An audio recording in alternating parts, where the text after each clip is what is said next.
एक सरसब्ज और शादाब गांव था। दरख्तों के साए, खेतों की खुशबू और सुबह के वक्त परिंदों की चहचहाहट से वो गांव जिंदा महसूस होता था।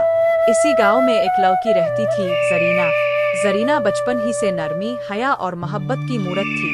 वो रोज सुबह सवेरे उठती, माँ के साथ पानी भरने कुएं पर जाती, फिर घर आकर चूल्हा जलाती और नाश्ता तैयार करती। जरीना के वालिद किसान थे, दिन भर खेतों में काम करते। जरीना अक्सर खेत के किनारे बैठकर उनके लिए दोपहर का खाना ले जाती और उनके पसीने में लिपटे चेहरे पर फख्र महसूस करती। वो जानती थी कि इसके वालिद की मेहनत ही उनके घर की खुशियों का सहारा है।